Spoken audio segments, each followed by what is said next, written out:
Praise the Lord. കർത്താവായ യേശുക്രിസ്തുവിന്റെ ധന്യനാമത്തിൽ എല്ലാവർക്കും സ്നേഹവന്ദനം ചൊല്ലുന്നു. എൻ്റെ പേര് ഇസ്മായിൽ എന്നാണ്. പലരും എന്നോട് ചോദിക്കാറുണ്ട്, താങ്കൾ എന്തുകൊണ്ട് ഒരു ക്രിസ്ത്യാനിയായി? അല്പസമയം എൻ്റെ സാക്ഷ്യം നിങ്ങളുമായി പങ്കുവയ്ക്കുവാൻ ഞാൻ ആഗ്രഹിക്കുന്നു. ഉൽപ്പത്തി പുസ്തകം 16-ാം അധ്യായം അതിൻ്റെ 10 മുതലുള്ള വേദഭാഗങ്ങൾ നിങ്ങളുമായി പങ്കുവയ്ക്കാൻ ഞാൻ ആഗ്രഹിക്കുന്നു. അവിടെ അബ്രഹാമിന്റെ അല്ലെങ്കിൽ സാറായുടെ ദാസിയായ ഹാഗാർ സാറായുടെ അടുക്കിൽ നിന്ന് ഓടിപ്പോകുമ്പോൾ ദൈവത്തിന്റെ ദൂതൻ താനുമായി സംസാരിക്കുന്ന ഒരു വേദഭാഗമാണ് ഞാൻ നിങ്ങളുമായി പങ്കുവയ്ക്കാൻ ആഗ്രഹിക്കുന്നത്. അവിടെ എങ്ങനെ നാം കാണുന്നു, യഹോവയുടെ ദൂതൻ പിന്നെയും അവളോട്, ഞാൻ നിന്റെ സന്തതിയെ ഏറ്റവും വർദ്ധിപ്പിക്കും, അതെണ്ണിക്കൂടാതെ വണ്ണം പെരുപ്പമുള്ളതായിരിക്കും. നീ ഗർഭിണിയല്ലോ, നീ ഒരു മകനെ പ്രസവിക്കും. യഹോവ നിന്റെ സങ്കടം കേൾക്കുകൊണ്ട് അവൻ ഇഷ്മായേൽ എന്ന് പേർ വിളിക്കണം. അവൻ കാട്ടുകഴുതയെ പോലുള്ള മനുഷ്യനായിരിക്കും. അവന്റെ കൈ എല്ലാവർക്കും വിരോധമായും എല്ലാവരുടെ കൈ അവന് വിരോധമായും ഇരിക്കും. അവൻ തന്റെ സകല സഹോദരന്മാർക്കും എതിരെ പാർക്കും എന്ന് അരുളി ചെയ്തു. ഇന്ന് പകൽ നിങ്ങളുമായി അല്പസമയം ഞാൻ എന്റെ സാക്ഷ്യം പങ്കുവയ്ക്കുമ്പോൾ എന്തുകൊണ്ട് ഞാൻ ഈ വേദഭാഗം വായിച്ചു എന്ന് നിങ്ങൾ ചോദിക്കുമായിരിക്കാം. അബ്രഹാമിന്റെ ഭാര്യയായ സാറായുടെ ദാസിയായ ഹാഗാർ സാറായുടെ അടുക്കിൽ നിന്ന് ഓടിപ്പോകുമ്പോൾ തന്നോട് ദൈവത്തിന്റെ ദൂതൻ പറയുന്ന ഭാഗമാണല്ലോ നാം വായിച്ചത്. അവിടെ നാം ഇങ്ങനെ കാണുന്നു, നീ ഗർഭിണിയാണ്, നീ ഒരു മകനെ പ്രസവിക്കും, അവന്റെ പേര് ഇസ്മായിൽ എന്ന് വിളിക്കണം. യഹോവ നിന്റെ സങ്കടം കേൾക്കുകൊണ്ട് അവൻ ഇസ്മായിൽ എന്ന് പേര് വിളിക്കണമെന്നാണ് നമ്മൾ വായിച്ചത്. ഞാനൊന്ന് പറയുന്നു, എന്തുകൊണ്ട് ഞാൻ ഈ വേദപുസ്തകം ആഴത്തിൽ സ്നേഹിക്കാനിട വന്നു? അതിന്റെ പ്രധാനപ്പെട്ട കാരണം, ഈ വേദപുസ്തകം ഇതൊരു പ്രവചന പുസ്തകമാണ്. ഇതിൽ എന്തൊക്കെ പ്രവചിച്ച് പറഞ്ഞിട്ടുണ്ടോ, എന്തൊക്കെ എഴുതി വെച്ചിട്ടുണ്ടോ, അതെല്ലാം അതുപോലെ നടന്നിട്ടുണ്ട്. ഇനി നടക്കാനുള്ളത് നടക്കുമെന്നും ഞാൻ പൂർണ്ണമായി വിശ്വസിക്കുന്നു. കാരണം ഇത് ദൈവത്തിന്റെ ആത്മാവിനാൽ വിരചിക്കപ്പെട്ട ദൈവത്തിന്റെ വചനമാണ്. ഇവിടെ നാം കണ്ടത്, യഹോവ നിന്റെ സങ്കടം കേൾക്കൊണ്ട് അവൻ ഇസ്മായിൽ എന്ന് പേർ വിളിക്കണം. അപ്പോൾ എന്റെ ദൈവത്തിന്റെ പ്രത്യേകത, അവൻ നമ്മുടെ സങ്കടങ്ങളെ കേൾക്കുന്നവനാണ്. ഹൃദയം നുറുങ്ങിയവർക്ക് യഹോവ സമീപസ്ഥൻ, മനസ്സ് തകർന്നവനെ അവൻ രക്ഷിക്കുന്നുവെന്ന് ദൈവത്തിന്റെ വചനത്തിൽ നാം വായിക്കുന്നു. പ്രിയ സഹോദരങ്ങളെ, അല്പസമയം ഞാൻ എന്റെ സാക്ഷ്യം നിങ്ങളുമായി പങ്കുവയ്ക്കുമ്പോൾ ഒരു കാര്യം ഞാൻ ഓർമ്മിപ്പിക്കാൻ ആഗ്രഹിക്കുന്നു. ഇത് ഏതെങ്കിലും ഒരു മതവിഭാഗത്തെ അല്ലെങ്കിൽ ഏതെങ്കിലും ഒരു ഭാഗത്തെ താഴ്ത്തിക്കെട്ടുവാനോ ആരെങ്കിലും ഉയർത്തുവാനോ അല്ല, മറിച്ച് ഈ ലോകത്തിലെ സനാതന സത്യമായ നിത്യദൈവമായ കർത്താവായ യേശു ക്രിസ്തുവിനെ കുറിച്ച്, ഈ യേശു ക്രിസ്തു എന്റെ ജീവിതത്തിൽ ചെയ്ത മാറ്റങ്ങൾ, അത്ഭുതങ്ങൾ അല്ലെങ്കിൽ എന്റെ ജീവിതത്തിൽ വരുത്തിയ രൂപാന്തരങ്ങളെ കുറിച്ച് പറയുവാനാണ് ഞാൻ നിങ്ങളുടെ മുമ്പാകെ ആയിരിക്കുന്നത്. ഞാൻ ജനിച്ചു വളർത്തപ്പെട്ടത് ഒരു യാഥാസ്ഥിതിക മുസ്ലിം കുടുംബത്തിലാണ്. തമിഴ്നാട് ബോർഡർ, വയനാട് തമിഴ്നാട് ബോർഡർ, സൂസമ്പാടി എന്ന് പറയുന്ന സ്ഥലത്ത് എന്റെ പിതാവ് അബ്ദുൾ റഷീദ്, മാതാവ് ഫാത്തിമ, 3 സഹോദരങ്ങളുണ്ട്, ഗഫൂർ, ഷഫീർ, റിയാസ്. ഞങ്ങള് കുഞ്ഞുനാൾ മുതലേ, ജനിച്ചു വളർത്തപ്പെട്ട ആ സമയം മുതലേ ഞങ്ങളുടെ ഭവനത്തിനകത്ത് അടുത്ത് തന്നെ ഒരു മുസ്ലിം പള്ളിയുണ്ട്. അതുകൊണ്ട് തന്നെ എല്ലാ രീതിയിലും മതചിട്ടയിൽ വളർത്തപ്പെട്ടവരാ ഞങ്ങൾ.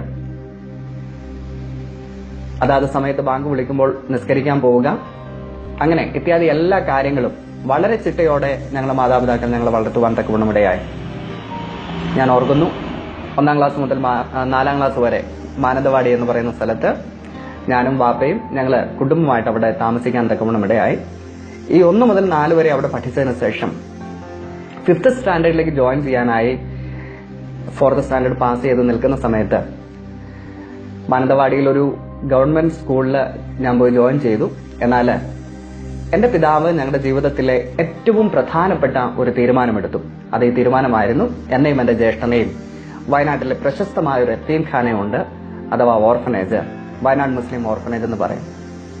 ഈ ഓർഫനേജിലേക്ക് കൊണ്ടുപോയി വിടുവാൻ തക്കവണ്ണമിടയായി. ഞാനിങ്ങനെ ചിന്തിച്ചു, ഞാനന്ന് വളരെ കുഞ്ഞാണ്. ഞാനിങ്ങനെ ചിന്തിച്ചു, സാധാരണ സ്കൂളൊക്കെ കഴിഞ്ഞിട്ട് തിരിച്ചു വരുമ്പോൾ സന്ധ്യയാകുന്ന സമയത്ത് തിരിച്ചു വരാം, അങ്ങനെയുള്ള പ്രതീക്ഷയോടൊക്കെയാണ് ഞാൻ അന്ന് എന്റെ പിതാവുമൊത്ത് ഞാനും എന്റെ ജ്യേഷ്ഠനും കടന്നു പോകാൻ തക്കവണ്ണമിടയായത്. എന്നാൽ ആ ദിവസം തിരിച്ചു പോകാമെന്നുള്ള ചിന്തയോടെ ഞാൻ അവിടെ കടന്നു നിന്നു. അന്ന് പോകാൻ സാധിച്ചില്ല. പിന്നീട് എന്റെ ഹൃദയത്തിലെ ആഗ്രഹം ഇതായിരുന്നു, എത്രയും പെട്ടെന്ന് എനിക്ക് വീട്ടിലേക്ക് പോകണം. ഈ ആഗ്രഹം അടുത്ത 3 വർഷത്തേക്ക് നടന്നില്ല. കാരണം വേറൊന്നുമില്ലായിരുന്നു, പിന്നീടാണ് എനിക്ക് മനസ്സിലായത്, ഞങ്ങളുടെ പിതാവ് ഞങ്ങൾ ഉപേക്ഷിച്ച് പോവുകയായിരുന്നു. അല്പമല്ലാത്ത കുടുംബ പ്രശ്നങ്ങളെല്ലാം ഞങ്ങളുടെ ജീവിതത്തിൽ ഉണ്ടായിരുന്നു. അതൊന്നും വിസ്തരിപ്പാൻ ഞാൻ ആഗ്രഹിക്കുന്നില്ല. എന്നാൽ ഇസ്മായിലിനെ കുറിച്ച് നമ്മൾ വായിക്കുമ്പോൾ ഉൽപ്പത്തി പുസ്തകത്തിൽ നമ്മൾ കാണുന്നു, അവൻ കാട്ടുകഴുതയെ പോലുള്ള മനുഷ്യനായിരിക്കും. കാട്ടുകഴുതയെ കുറിച്ച് ഞാൻ ഇങ്ങനെയാ കേട്ടത്, അതിന്റെ മുമ്പിലൂടെ നടന്ന അത് കടിക്കും, പുറകിലൂടെ നടന്ന അത് തൊഴിക്കും. നല്ല സ്വഭാവം. ജനിച്ചു വീഴുന്നതിന് മുന്നമേ തന്നെ ഇസ്മായിൽ എങ്ങനെ ഇരിക്കുന്ന വ്യക്തി ആയിരിക്കുമെന്ന് ദൈവത്തിന്റെ വചനത്തിൽ വായിക്കുക. ഇതുപോലെ ഒരു ഇറിറ്റേറ്റഡ് ആയിട്ടുള്ള ഒരു പൈതലായി ഞാൻ അവിടെ വളരുവാൻ തക്കവണ്ണം ഇടയായി. എന്റെ കൂട്ടുകാർക്ക് എല്ലാവർക്കും ഞാൻ അത്ര നല്ല കൂട്ടുകാരനൊന്നുമല്ലായിരുന്നു. എന്നാൽ എന്റെ അധ്യാപകർക്ക് ഞാൻ നല്ലൊരു സ്റ്റുഡന്റ് ആയിരുന്നു. എന്നാലും എല്ലാ രീതിയിലും ആരെയും കീഴ്പ്പെടാത്ത, എല്ലാവരോടും ഇറിറ്റേറ്റഡ് ആയുള്ള ഒരു ചൈൽഡായി ഞാൻ അവിടെ വളർന്നു വരാനിട വന്നു. എന്നെ കേൾക്കുന്ന പ്രിയമിത്രമേ, ആ ഓർഫനേജിലെ സ്റ്റേ എന്റെ ജീവിതത്തിൽ ഒരു വിധത്തിൽ ഏറ്റവും നല്ല അനുഗ്രഹിക്കപ്പെട്ട ദിവസങ്ങളായിരുന്നു. കാരണം ആ ഓർഫനേജിൽ ഇരുന്നില്ലായിരുന്നുവെങ്കിൽ പലപ്പോഴും എനിക്ക് ഈ അനാഥരുടെയും അഗതികളുടെയും വേദന എന്തെന്ന് തിരിച്ചറിയുവാൻ കഴിയുകയില്ലായിരുന്നു. നാളുകൾ കഴിഞ്ഞു. 10th സ്റ്റാൻഡേർഡ് അവിടുന്ന് പാസ് ചെയ്ത് എന്ത് ചെയ്യണമെന്ന് അറിയാതെ ഇരിക്കുന്ന സമയത്ത് തിരിച്ചെന്റെ ഭവനത്തിലേക്ക് പോയി പ്രീ ഡിഗ്രിക്ക് എന്റെ ഉമ്മയുടെ ജ്യേഷ്ഠത്തി മൂത്തുമ്മയുടെ അടുക്കൽ മാനന്തവാടിയിൽ വെച്ച് പഠിക്കുവാൻ തക്കവണ്ണം ദൈവമായ കർത്താവ് എനിക്ക് വഴിയൊരുക്കി. 2 വർഷം ഞാൻ അവിടെ സ്റ്റേ ചെയ്ത് പഠിച്ചു. എന്റെ ക്ലാസ്സിൽ അനേക കൂട്ടുകാരുണ്ട്. അവരിൽ പലരും ക്രിസ്ത്യാനികളാണ്. എന്നാൽ എനിക്കറിയാവുന്ന ഒരേ ഒരു ക്രിസ്തീയ വർഗം എന്ന് പറയുന്നത് റോമൻ കാത്തലിക്സ് ആണ്.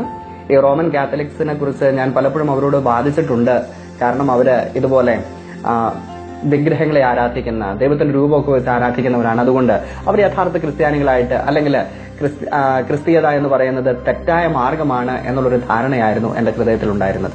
അതുകൊണ്ട് പലപ്പോഴും ഞാൻ അവരോട് പറഞ്ഞു, ഇത് തെറ്റല്ലേ എന്ന് ചോദിക്കുമ്പോൾ അവർ പല ഉത്തരങ്ങൾ പറയും. ഇതിനകത്തൊന്നും ഞാൻ തൃപ്തനല്ലായിരുന്നു. എന്നാൽ എന്റെ ക്ലാസ്സിലെ കൂട്ടുകാരിൽ ഒരു കൂട്ടുകാരൻ, റോയ് എന്നാണ് അവന്റെ പേര്. ഈ കൂട്ടുകാരൻ എല്ലാ രീതിയിലും മറ്റുള്ളവരിൽ നിന്ന് വ്യത്യസ്തനായിരുന്നു. കാരണം ഞങ്ങളെല്ലാം ആവശ്യമില്ലാത്ത ഓരോ കാര്യങ്ങൾ ഇടപെടുന്ന സമയത്ത് ഈ കൂട്ടുകാരൻ മാത്രം ഇതിനകത്തൊന്നും ഇടപെടാതെ മാറി നിൽക്കുന്ന ഞങ്ങൾ കണ്ടു. അവിടെ ഞങ്ങൾ പറയുന്ന കാര്യം ഇതായിരുന്നു, ഇവനേതോ വേറെ ഗ്രഹത്തിൽ നിന്നെല്ലാം വന്ന ഒരാളാ, ഇവനൊന്നും നമ്മുടെ കൂട്ടത്തിൽ കൂട്ടാൻ പറ്റത്തില്ലെന്ന് ഞങ്ങൾ ചിന്തിച്ചു. എന്നാൽ അവർ യൗവനകാലത്ത് അല്പമല്ലാത്ത ഈ ലോകമയമായുള്ള കാര്യങ്ങളൊക്കെ ഇടപെടുന്നുകൊണ്ട് ഇവൻ മാറി നിന്നതിന്റെ കാരണം എന്താണെന്ന് പിന്നീടാണ് എനിക്ക് മനസ്സിലായത്. കാരണം ഇവൻ ഒരു ദൈവ പൈതലായിരുന്നു. ഇവൻ ഞാൻ ക്ലാസ്സിൽ സെക്കൻഡ് ഇയർ പഠിച്ചുകൊണ്ടിരിക്കുന്ന സമയത്ത് ക്ലാസിന്റെ ഒരു മൂലയിലിരുന്ന് ഒരു പ്രത്യേക വിഷയത്തിൽ ഭാരപ്പെട്ട് കരഞ്ഞുകൊണ്ടിരിക്കുമ്പോൾ, കാരണം അതുപോലുള്ള ഒരു പ്രതിസന്ധി എന്റെ ജീവിതത്തിൽ കടന്നു വന്നു. ആ സമയത്ത് എന്താണ് ഞാൻ കറക്റ്റായിട്ട് ഓർക്കുന്നില്ലെങ്കിലും ആ ഒരു സമയത്ത് ഞാൻ ക്ലാസ്സിന്റെ ഒരു മൂലയിൽ നിന്ന് കരഞ്ഞുകൊണ്ടിരിക്കുന്ന സമയത്ത് ഈ റോയ് എന്ന് പറയുന്ന കൂട്ടുകാരന്റെ അടുക്ക് വന്ന് ചോദിച്ചു, ഇസ്മായിലെ സഹോദരൻ, നിനക്ക് എന്ത് പറ്റി? വേറൊരു കൂട്ടുകാരും എന്റെ അടുക്ക് വന്നില്ല, ഈ ദൈവ പൈതലായ റോയ് എന്റെ അടുക്കൽ വന്നു. ഞാൻ പറഞ്ഞു, എന്റെ ജീവിതത്തിൽ ഇന്ന കുഴപ്പങ്ങളുണ്ട്, ഇന്ന പ്രശ്നങ്ങളുണ്ട്. അവൻ എന്നോട് പറഞ്ഞു, നീ ഒന്നുകൊണ്ടും ഭാരപ്പെടേണ്ട, നാളെ നീ എന്റെ വീട്ടിലേക്കൊന്ന് വാ. അപ്പൊ ഞാൻ പറഞ്ഞു, തീർച്ചയായിട്ടും നാളെ ഞാൻ എന്റെ വീട്ടിലേക്ക് വരാം. പിറ്റേ ദിവസം വളരെ പ്രതീക്ഷയോടെ ക്ലാസ് കഴിഞ്ഞ് അവനുമായിട്ട് അവന്റെ വീട്ടിലേക്ക് ഞാൻ കടന്നുപോയി. വീട്ടിൽ കടന്നു ചെന്നപ്പോ എനിക്ക് ആകെപ്പെടാൻ അത്ഭുതമായ കാരണം, കാതിലും കഴുത്തിലും ഇല്ലാത്ത 2-3 സഹോദരിമാരും, ക്ലീഷ് ചെയ്തിരിക്കുന്ന അപ്പച്ചൻ, കാതിലും കഴുത്തിലും ഇല്ലാത്ത ഒരു അമ്മച്ചി. ഇതൊക്കെ കണ്ടപ്പോൾ ഞാൻ ചിന്തിച്ചു, ഞാൻ ഏത് ലോകത്താണ് വന്നിരിക്കുന്നത്. അതൊക്കെ കഴിഞ്ഞു. വൈകിട്ട് ഇവരെല്ലാരും കൂടെ പായിട്ട് മുട്ടുമടക്കി പ്രാർത്ഥിക്കുവാൻ തക്കോണം തുടങ്ങിയപ്പോൾ ഞാനിങ്ങനെ ചിന്തിച്ചു, അയ്യോ, 5 നേരം നിസ്കരിക്കുകയും അതുപോലെ ഖുർആൻ വായിക്കുകയും ചെയ്യുന്ന എനിക്ക് എങ്ങനെ ഇവരുമായിട്ട് മുട്ടുമടക്കാൻ പറ്റും? ആദ്യം ഒന്ന് ഹെസിറ്റേറ്റ് ചെയ്തൊന്ന് മടിച്ചു നിന്ന എന്നെ ഏതോ ഒരു ശക്തി അവിടെ മുട്ടുമടക്കിപ്പിച്ചു. ഇന്ന് ഞാൻ മനസ്സിലാക്കുന്നു, അത് ദൈവത്തിന്റെ പരിശുദ്ധാത്മാവിന്റെ ശക്തിയാണ്. അതിനുശേഷം ഒരു പാട്ടുപാടി ആരാധിച്ചു, വചനം വായിച്ചു. എന്നോടും വായിക്കാൻ പറഞ്ഞു. ഞാൻ ഏതാ ഭാഗം വായിച്ചതൊന്നും എനിക്കറിയത്തില്ല, പക്ഷെ ഇവര് വായിക്കാൻ പറഞ്ഞു, ഞാനും വായിച്ചു. അതിനുശേഷം ഈ വാത്സല്യ പിതാവ്, എല്ലാവരുടെയും പ്രാർത്ഥന കഴിഞ്ഞ് വാത്സല്യ പിതാവ് പ്രാർത്ഥിക്കാൻ കൊണ്ടും തുടങ്ങി. എല്ലാ കാര്യങ്ങളും പ്രാർത്ഥിച്ചെന്ന് ഞാൻ കരുതുകയാണ്. എന്താ പ്രാർത്ഥിച്ചെന്ന് ഞാൻ ഇപ്പോഴും ഓർക്കുന്നില്ല. ഒരു കാര്യം ഞാൻ ഓർക്കുന്നു, ഈ പിതാവ് പ്രാർത്ഥിക്കുമ്പോൾ ഇസ്മായിൽ ഇസ്മായിൽ എന്ന് പറയുകയും ചെയ്യുന്നു, ഏങ്ങലടിച്ച് കരയുകയും ചെയ്യുന്നു. ഞാനിങ്ങനെ ചിന്തിച്ചു, എന്റെ ജീവിതത്തിൽ ആദ്യമായി എന്നെ കാണുന്ന ഒരു വ്യക്തി എന്തുകൊണ്ടാണ് എനിക്ക് വേണ്ടി ഇങ്ങനെ കരയുന്നത്? ഇങ്ങനെ ഞാൻ ചിന്തിച്ചുകൊണ്ടിരിക്കുമ്പോ ഇദ്ദേഹം വീണ്ടും കരഞ്ഞു. എന്റെ ജീവിതത്തിൽ അതുവരെയും എനിക്ക് വേണ്ടി കരയുന്ന ഒരു വ്യക്തിയെ ഞാൻ കണ്ടിട്ടില്ല. ആ ഭവനത്തിൽ നിന്ന് വളരെ സന്തോഷത്തോടെ ഞാൻ തിരിച്ച് എന്റെ വീട്ടിലേക്ക് തിരിച്ചുപോയി. പ്രീ ഡിഗ്രി കഴിഞ്ഞതിന് ശേഷം ഡിഗ്രിക്ക് ഇംഗ്ലീഷ് ലിറ്ററേച്ചർ എടുത്ത് പഠിക്കാൻ തക്കവണ്ണം ബത്തേരിയിൽ കോഓപ്പറേറ്റീവ് കോളേജ് എന്ന് പറയുന്ന ഒരു പ്രൈവറ്റ് കോളേജ് ജോയിൻ ചെയ്ത് പഠിക്കാൻ എന്റെ ദൈവമായ കർത്താവിനെ സഹായിച്ചു. ഞാനിപ്പോൾ എന്റെ കർത്താവിനെ കുറിച്ച് പറയുമ്പോൾ അന്ന് ഇതിനെക്കുറിച്ചൊന്നും എനിക്ക് അറിയത്തില്ലായിരുന്നു. എന്നാൽ ഇപ്പോൾ എനിക്ക് മനസ്സിലാക്കാൻ പറ്റും, എന്റെ ജീവിതത്തിൽ കടന്നുപോയ ഓരോ കാര്യങ്ങളും എന്റെ ദൈവം അറിയാതെയല്ല സംഭവിച്ചത്. അതുകൊണ്ടാണ് ഞാനിപ്പോൾ കർത്താവിനെ കുറിച്ച് പറയുന്നത്. അങ്ങനെ ആ കോളേജിൽ ജോയിൻ ചെയ്ത് പഠിക്കാനായിട്ട് പോയപ്പോൾ എനിക്ക് ഇംഗ്ലീഷ് ഒട്ടും അറിയത്തില്ലായിരുന്നു. ഇംഗ്ലീഷ് അറിയത്തില്ലായിരുന്നു എന്ന് പറഞ്ഞാൽ വായിക്കാൻ അറിയാം, എഴുതാൻ അറിയാം, ഇതൊക്കെ അറിയാം. പക്ഷെ നല്ലതായിട്ട് സംസാരിക്കാൻ അറിയത്തില്ല. എന്റെ ക്ലാസ്സിൽ കുറെ കൂട്ടുകാരുണ്ട്, അവരെല്ലാം നല്ലതായിട്ട് ഇംഗ്ലീഷ് സംസാരിക്കുന്നവരാണ്. ഞങ്ങളുടെ ഒരു സാധാരണ രീതിയിൽ പറയുകയാണെങ്കിൽ എന്റെ ഇംഗ്ലീഷ് അത്ര പൊട്ട ഇംഗ്ലീഷ് ആയിരുന്നു. അതുകൊണ്ട് എന്നാലും ഞാൻ ആവേശത്തോടെ സംസാരിക്കുന്നതൊക്കെ കേട്ടിട്ട് സീനിയറായിട്ട് പഠിക്കുന്ന ഒരു സിസ്റ്റർ ഉണ്ട്. ഇവര് കാതിലും കഴുത്തിലും ഒന്നും ഇല്ലാത്തൊരു സിസ്റ്ററാണ്. ഇപ്പോഴേ നമുക്ക് മനസ്സിലാക്കുക ഒരു പെന്തക്കോസ്തുകാരിയാണ്. ഇവര് എന്നോട് കൂട്ടുകൂടാൻ തുടങ്ങി. എനിക്ക് നല്ല കുറെ കൂട്ടുകാരുണ്ട്. ഒരിക്കലും മറക്കാൻ കഴിയാത്ത നല്ല സൗഹൃദങ്ങളുള്ള നല്ല കൂട്ടുകാര് എനിക്ക് ആ ക്ലാസ്സിൽ വെച്ച് ലഭിക്കാനിട വന്നു. അതിലൊരു സഹോദരനാണ് മനു. അദ്ദേഹത്തെ കുറിച്ചൊന്നും ഇപ്പോൾ പറയാൻ ആഗ്രഹിക്കുന്നില്ലെങ്കിലും ഈ കൂട്ടുകാരൊക്കെ ഇങ്ങനെ ഇരിക്കുമ്പോൾ തന്നെ ഈ സഹോദരി, സീനിയറായിട്ട് പഠിക്കുന്ന സഹോദരി, എന്നെ ഇംഗ്ലീഷ് പഠിക്കാനൊക്കെ ഹെൽപ്പ് ചെയ്യാൻ തുടങ്ങി. അല്പം നോട്ട്സൊക്കെ എഴുതി തരാൻ തുടങ്ങി. സെക്കൻഡ് ഇയർ പഠിച്ചുകൊണ്ടിരിക്കുമ്പോൾ നല്ല കൂട്ടായപ്പോൾ ഈ സഹോദരി എനിക്കൊരു ഇംഗ്ലീഷിന്റെ ഗിദെയൻസ് ബൈബിൾ ഗിഫ്റ്റ് തന്നു. ഖുറാനകത്ത് ഇങ്ങനെ പറയുന്നു, നിങ്ങൾ ഇഞ്ചീൽ എന്ന് പറയുന്നത് തിരുത്തപ്പെട്ട പുസ്തകമാണ്. നിങ്ങൾ യാതൊരു കാരണവശാലും അത് വായിക്കരുത്. തൗറാത്തുണ്ട്, സബൂറുണ്ട്, ഇഞ്ചീലുണ്ട്. ഖുറാൻ വന്നതോടുകൂടെ ഇതൊക്കെ കാലഹരണപ്പെട്ടുവെന്ന് ഖുറാൻ പഠിപ്പിക്കുകയാണ്. എന്നാൽ ഈ ഖുറാൻ ഇത് പഠിപ്പിക്കുമ്പോൾ തന്നെ ഇന്ന് പകൽ എനിക്ക് ഒരു കാര്യം പറയാൻ പറ്റും. ഞാൻ ഈ ചേച്ചിയോട് പറഞ്ഞു, പൊന്നു ചേച്ചി, ഇത് ഞങ്ങൾക്ക് വായിച്ചുകൂടാ, കാരണം ഇത് തിരുത്തപ്പെട്ട പുസ്തകമാണ്, ഇത് ഹറാമാണ്, ഞങ്ങൾ വായിച്ചാൽ ഞങ്ങൾ കാഫിറായി പോകും. അപ്പൊ അവരെന്നോട് ചോദിച്ചു, എടാ നിനക്ക് ഇംഗ്ലീഷ് പഠിക്കണം. ഞാൻ പറഞ്ഞു പഠിക്കണം. അങ്ങനെയാണെങ്കിൽ നീ വേദപുസ്തകം വായിച്ചു. ഒരു കാര്യം ഞാൻ പറയാം, ഈ വേദപുസ്തകം ഞാൻ വായിക്കാൻ തുടങ്ങിയത് ഇംഗ്ലീഷ് പഠിക്കാൻ വേണ്ടിയിട്ടാണ്. ആദ്യം ഒന്നും മനസ്സിലായില്ല. പക്ഷെ ഒരു കാര്യമുണ്ട്, ഇത് ജീവനുള്ള ദൈവത്തിന്റെ ജീവനുള്ള വചനമാണ്. ഈ വചനം ഏത് ഉദ്ദേശത്തോടുകൂടി ഒരു വ്യക്തി തൊട്ടാലും ആ വ്യക്തിയുടെ ജീവിതത്തിൽ രൂപാന്തരം ഉണ്ടാകും. കാരണം ഈ വചനം എഴുതിയത് ദൈവത്തിന്റെ ആത്മാവിനാൽ നിയോഗിക്കപ്പെട്ട അല്ലെങ്കിൽ ദൈവാത്മാവിനാൽ എഴുതപ്പെട്ട ഒരു വചനമാകൊണ്ട്, ദൈവത്തിന്റെ ഹിതപ്രകാരം എഴുതപ്പെട്ട വചനമാകൊണ്ട് അത് ജീവിതങ്ങൾക്ക് രൂപാന്തരം ഉണ്ടാക്കുവാൻ കാരണമാകും എന്ന പൂർണ്ണമായ വിശ്വാസം എനിക്കുണ്ട്. കാരണം എന്തെന്നറിയാമോ, ഈ വേദപുസ്തകം ആദ്യമൊന്നും മനസ്സിലായില്ല, എന്താ ഇതിനകത്ത് എഴുതിയിരിക്കുന്ന പലയാവർത്തി വായിക്കും തോറും എന്റെ ജീവിതത്തിൽ ഞാൻ അറിയാതെ മാറ്റങ്ങൾ ഉണ്ടാകുവാൻ തക്കവണ്ണം തുടങ്ങി. അപ്പോൾ എനിക്ക് മനസ്സിലായി ഇതിനകത്ത് എന്തോ സത്യമുണ്ട്. അങ്ങനെ ഇരിക്കുമ്പോൾ ഇതേ ചേച്ചി എന്നെ ICPF വർക്ക് ചെയ്യുന്ന ജേക്കബ് കുരുവിള, അന്നമ്മ ജേക്കബ് എന്ന് പറയുന്ന ഒരു കുടുംബത്തിനകത്തേക്ക്, കുടുംബം നടത്തുന്ന ഒരു കോളേജ് യൂത്തിന് വേണ്ടിയിട്ട് നടത്തുന്ന ഒരു ക്ലാസ് അറ്റൻഡ് ചെയ്യുവാൻ തക്കവണ്ണം എന്നെ കൊണ്ടുപോകാനിടയായി. അവിടേക്ക് പോയപ്പോൾ അവരെ കണ്ടപ്പോഴേ എനിക്ക് മനസ്സിലായി ക്ലീൻ ഷേവ് ചെയ്തിരിക്കുന്ന അങ്കിളാണ്, കാതിലും കഴുത്തിലും ഇല്ലാത്ത ആന്റിയാണ്. ഇപ്പൊ എനിക്ക് മനസ്സിലായി ഇവർ പെന്തക്കോസ്തുകാരാണ്. ഞാൻ അവരുടെ അടുക്കൽ പോയി. അങ്ങനെ ആദ്യമായിട്ട് അവരുടെ ക്ലാസ്സിൽ പങ്കെടുത്തുകൊണ്ടിരിക്കുന്ന സമയത്ത് അവർ യേശുവിനെ കുറിച്ചൊന്നും പറയുന്നില്ല. കുറെ കുട്ടികളുണ്ട്.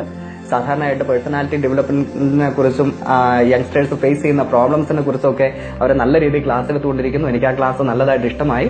ആ ക്ലാസ്സിന് ശേഷം ഈ അങ്കിളും ആന്റിയുമായിട്ട് സംസാരിപ്പാൻ എന്റെ ഒരു കൂട്ടുകാരനുമായി ഞാൻ അവിടെ നിന്നു. എല്ലാം സംസാരിച്ചതിന് ശേഷം ഈ ആന്റി ഇങ്ങനെ ഒരു കാര്യം ചോദിച്ചു, ഇസ്മായിലെ, ഞങ്ങൾ നിനക്ക് വേണ്ടി ഒന്ന് പ്രാർത്ഥിക്കട്ടെ. ഞാൻ പറഞ്ഞു, ആന്റി പ്രാർത്ഥിച്ചു. നിങ്ങൾ യേശുവിനോടായിരിക്കും പ്രാർത്ഥിക്കുക, പക്ഷെ ഞാൻ എന്റെ അള്ളാഹുവിനോട് പ്രാർത്ഥിക്കും. എന്റെ ദൈവത്തോടെ ഞാൻ പ്രാർത്ഥിക്കത്തുള്ളൂ. അങ്ങനെ ഇരിക്കുമ്പോൾ ഇവർ രണ്ടുപേരും കരം കോർത്തു പിടിച്ച് ഏങ്ങലടിച്ച് കരഞ്ഞ് പ്രാർത്ഥിക്കാൻ തുടങ്ങി. അപ്പോൾ ഏങ്ങലടിച്ച് കരഞ്ഞ് പ്രാർത്ഥിക്കുന്ന കണ്ടപ്പോൾ ഞാൻ എങ്ങനെ ചിന്തിച്ചു, പണ്ട് റോയുടെ പപ്പ എന്നെ കണ്ടപ്പോൾ ആദ്യമായിട്ട് കണ്ടപ്പോൾ കരഞ്ഞു പ്രാർത്ഥിക്കുന്നു. ഈ അങ്കിളും ആന്റിയും ആദ്യമായിട്ട് കാണുന്നത്, ഇവരെന്തിനാ ഇങ്ങനെ കരയുന്നത്? എനിക്കൊരു കാര്യം മനസ്സിലാക്കാൻ പറ്റുന്നു, കണ്ണുനീരിന് വിലയുണ്ട്. Praise the Lord. കാരണം ഇവരേങ്ങലടിച്ച് കരഞ്ഞ് പ്രാർത്ഥിച്ചപ്പോൾ ഞാൻ അടുത്ത് ചെന്നപ്പോൾ തന്നെ എന്നോട് ദൈവത്തിന്റെ ആത്മാവ് ആന്റിയോട് പറഞ്ഞെന്ന് ആന്റി പിന്നീട് പറഞ്ഞു, ഇത് കർത്താവിന് വേണ്ടിയുള്ള വ്യക്തിയാണ്. ഈ ആന്റി പ്രാർത്ഥനയെല്ലാം കഴിഞ്ഞ് എന്റെ ജീവിതത്തിൽ സംഭവിച്ച സകല കാര്യങ്ങളും വള്ളി പുള്ളി തെറ്റാതെ എന്നോട് പറയാനോട് വന്നു. എന്റെ ജീവിതത്തിൽ അതുവരെ ഉണ്ടായിരുന്ന ഒരുപാട് പ്രശ്നങ്ങളുണ്ടായിരുന്നു. ഭവനത്തിന്റെ അകത്ത് നടന്ന സകല പ്രശ്നങ്ങളും ഈ കാര്യങ്ങളെല്ലാം ഈ ആന്റി വള്ളി പുള്ളി തെറ്റാതെ പറഞ്ഞപ്പോൾ ഞാൻ അത്ഭുതപ്പെട്ടുപോയി.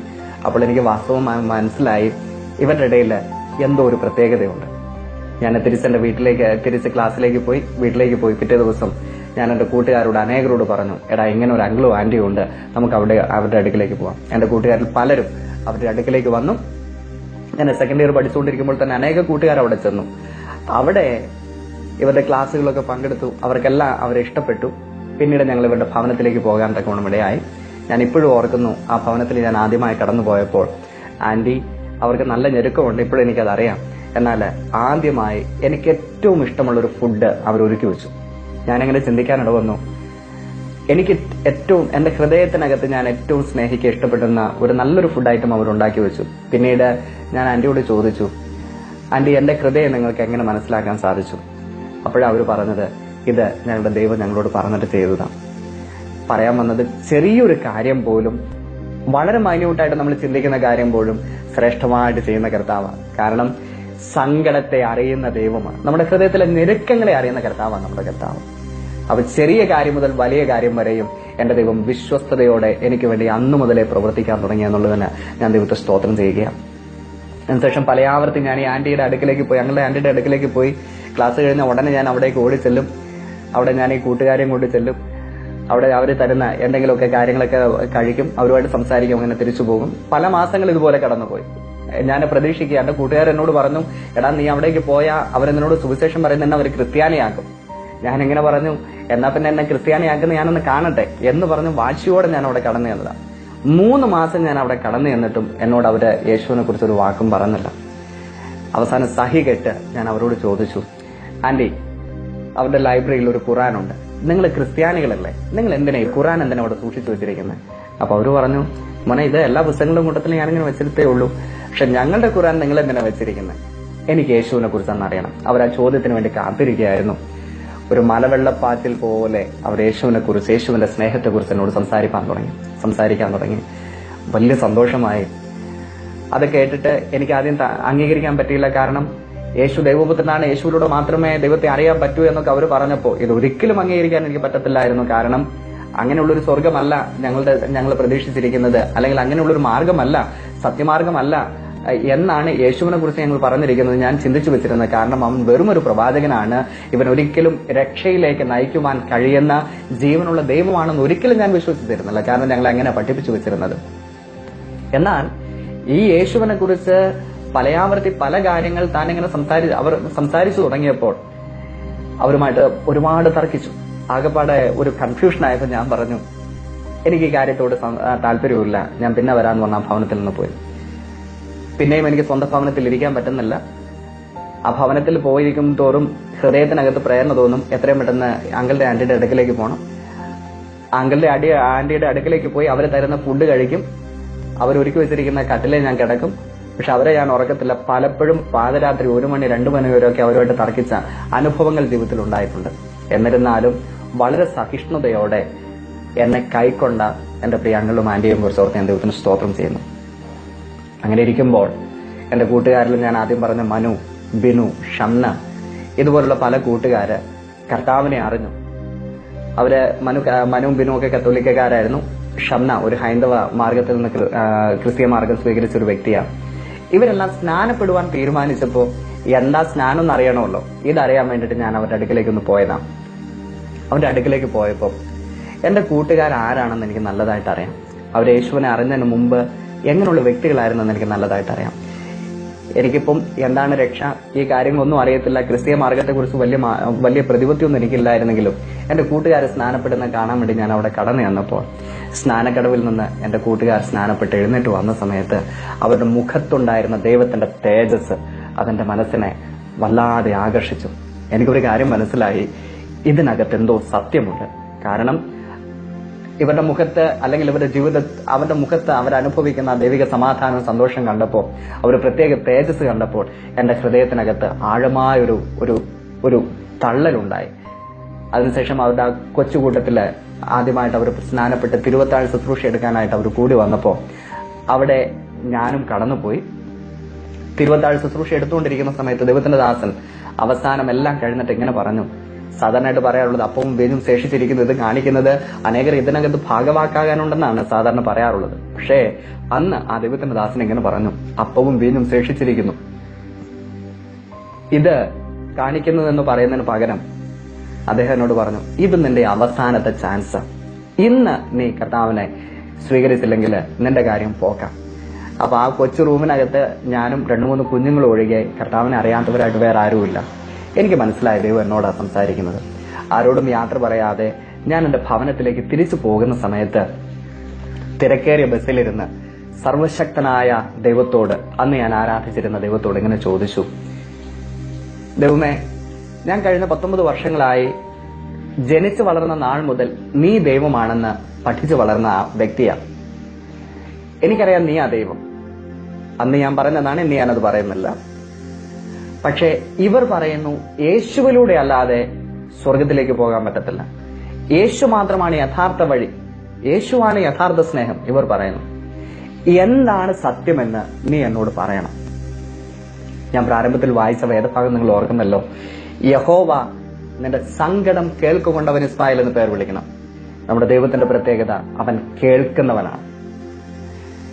ഈ ദൈവം ഒരിക്കലും സങ്കടങ്ങളെ കേട്ട് മൗനമായിട്ടിരിക്കുന്നവനല്ല, അവൻ കേൾക്കുന്നു, അതിന് ഉത്തരമരുളുന്നു. ദൈവത്തിന്റെ വചനത്തിൽ ഇങ്ങനെ വായിക്കുന്നു, ഹൃദയം നുറുങ്ങിയവർക്ക് യഹോവ സമീപസ്ഥൻ, മനസ്സ് തകർന്നവരെ അവൻ രക്ഷിക്കുന്നു. ഞാനങ്ങനെ ഹൃദയ നുറുക്കത്തോടെ ആ ബസ്സിനകത്തിരുന്ന് കരഞ്ഞു പ്രാർത്ഥിക്കുമ്പോൾ ഈ സർവശക്തനായ യേശു കർത്താവ് എന്റെ ഹൃദയത്തോട് സംസാരിച്ചു, എന്നോട് സംസാരിച്ചു.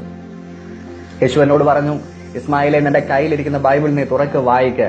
യോഹന്നാൻ എഴുതിയ സുവിശേഷം 1-ാം അധ്യായം അതിന്റെ 12-ാമത്തെ തിരുവചനം. യേശുവിനെ കൈക്കൊണ്ട് അവന്റെ നാമത്തിൽ വിശ്വസിക്കുന്ന ഏവർക്കും ദൈവമക്കളാകുവാൻ അവൻ അധികാരം കൊടുത്തു. ആ വചനം എന്റെ ഹൃദയത്തിന് ആഴത്തിൽ പറഞ്ഞു. ഏവർക്കും എന്ന് പറയുമ്പോൾ മുസൽമാനായിരുന്ന എനിക്കും പറ്റുമല്ലോ. അങ്ങനെയെങ്കിൽ യേശുവെ, എന്റെ ഹൃദയത്തിലേക്ക് നീ ഒന്ന് വരണമേ. 1999 ഡിസംബർ 9 5:45 എന്റെ യേശു കർത്താവ് എന്റെ ഹൃദയത്തിൽ കർത്താധികർത്താവായി രാജാധിരാജാവായി വരുവാൻ തക്കവണ്ണമിടയായി. ആ സമയത്ത് ഞാൻ എന്താ ചെയ്യുന്നതെന്ന് എനിക്ക് മനസ്സിലായില്ല. പക്ഷെ ഒരു കാര്യം ഞാൻ ചിന്തിച്ചു, എനിക്ക് തിരിച്ചറിയാൻ പറ്റി, എന്റെ യേശു, ഈ ഉലകത്തെ സൃഷ്ടിച്ച, എന്നെ സൃഷ്ടിച്ച ഹല്ലേലൂയ, ആ ദൈവം എന്റെ ഹൃദയത്തിൽ വന്നു. ആ നിമിഷം മുതൽ എന്റെ ജീവിതത്തിലുണ്ടായ മാറ്റം, എന്റെ ഹൃദയത്തിലുണ്ടായിരുന്ന സമാധാനം, അത് ഒരിക്കലും വർണ്ണിക്കുവാൻ കഴിയാത്ത സമാധാനമാണ്. സാധാരണയായിട്ട് ഞാൻ വീട്ടിലേക്ക് തിരിച്ചു ചെല്ലുന്ന സമയത്ത് അനിയന്മാരോട് വഴക്കിടുന്ന പതിവുണ്ട്. സാധാരണയായിട്ട് വീട്ടിലേക്ക് ചെല്ലുന്ന സമയത്ത് ദേഷ്യ സ്വഭാവത്തോടെ കടന്നു ചെല്ലുന്ന പതിവുണ്ട്. എന്നാൽ ആദ്യമായിട്ട് എന്റെ ഉമ്മയോട് സ്നേഹത്തോടെ ഉമ്മ എന്ന് വിളിക്കാൻ, എന്റെ അനിയന്മാരോട് സ്നേഹത്തോടെ അവരോട് വളരെ സ്നേഹത്തോടെ അവരോട് ഇടപെടാനൊക്കെ കർത്താവ് എന്നെ സഹായിച്ചു. ഞാൻ മനസ്സിലാക്കുന്നു, യേശുവിന്റെ സ്നേഹം എല്ലാവരും രൂപാന്തരപ്പെടുത്തുന്ന സ്നേഹമാണ് യേശുവിന്റെ സ്നേഹം. അതിനുശേഷം പിന്നീട് എന്താ ചെയ്യണമെന്ന് എനിക്ക് അറിയത്തില്ലാത്തതുകൊണ്ട് എനിക്ക് ബൈബിൾ തന്ന ആ സഹോദരിയെ ഞാൻ വിളിച്ച കാര്യങ്ങളൊക്കെ പറഞ്ഞു, എന്റെ അങ്കിളിനെ ആന്റിയെ ഞാൻ വിളിച്ച കാര്യങ്ങളൊക്കെ പറഞ്ഞു. എന്നാൽ ഈ സഹോദരിയുടെ ചർച്ചിലേക്ക് ഞാൻ കടന്നുപോയി.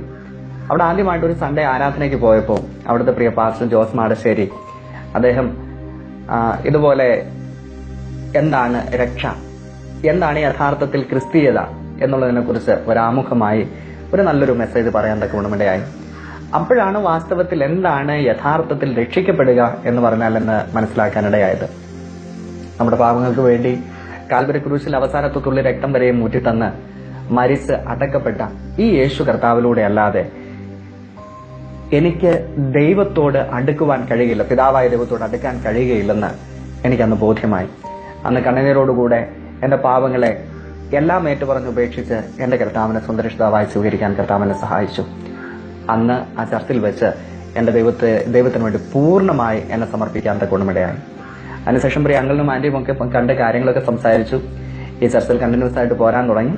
ഏകദേശം 3 മാസം കഴിഞ്ഞതിന് ശേഷം സംസാരിച്ചു കൊണ്ടിരിക്കുമ്പോൾ തന്നെ എനിക്ക് നല്ല ഹൃദയത്തിൽ ബോധ്യമുണ്ട്, ഞാൻ രക്ഷിക്കപ്പെടാൻ തന്നെ കാരണം എന്റെ കൂട്ടുകാരന്റെ സ്നാനമാണ്.